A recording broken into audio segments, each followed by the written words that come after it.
The definition of a lock of the night play is exactly what we saw with Abdul Rahman Yakiaev and Rafael Cerquera finishing under 1.5, and we got it at a kind of chalky minus 250 line. But seeing how Yakiaev was able to run through Cerquera, I felt more than happy to take that type of shot and that type of chalk. Now, since the last time I've done one of these lock of the night candidate videos, we have done pretty well with our lock of the night play and have really bit into this deficit that we were in just a few weeks ago. Now our record is 59-38 on the year for minus 15.93 units and a minus 3% ROI. And again, a lot of that has to do with the slump that we had, I believe, in September and October. But November, we were able to get some of it back. And again, we've done pretty well over the last few weeks here. And we're going to, we got a month left. We got 2 UFC events left, not to mention a few regional shows as well. I'm hoping to still get us into the green or at least in the black of the year and hopefully avoid the first losing year for the lock of the night play. I believe I've pretty much profited every single year on my lock of the night plays. We're going to see if we can do that once again for 2025 with the last couple of weeks we have left here. Again, if you watched the full card breakdown that I dropped for you guys yesterday, you guys know that I've obviously just moved this past weekend, so the studio is still TBD, but that will be put together for the new year. So I thought just, the next 2 weeks covering the 2 UFC events, white walls, not the greatest lighting, not the greatest video, but obviously the audio will always be up to par as it normally is. So I appreciate you guys bearing with me in this transition period. All right, I got another 3 lock of the night candidates for you guys here for this UFC 323 card. Couple chalky spots, but again, I expect if I were to choose one of these as my lock of the night play, they would hit just as easily as that Yakiaev under 1.5. So let's get right into it. First candidate up is going to be Myron Santos coming in at minus 240 as he goes up against Mohamed Naimov in the first fight of the night. I think Santos is the far superior striker.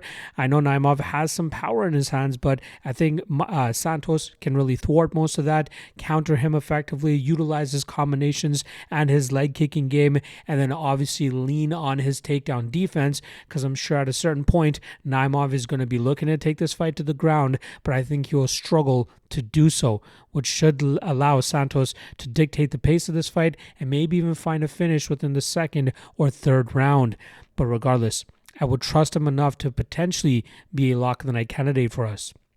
The second lock of the night candidate is going to be Marvin Vettori, who comes in at minus 115.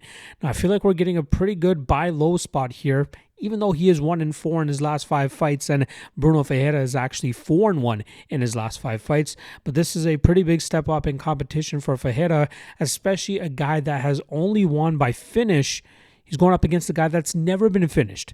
Not to mention, Vettori has more UFC fights than Bruno Ferreira has pro fights. Vettori should be able to eat all the big shots coming his way from Ferreira. I think Ferreira will struggle to take him down and keep him there.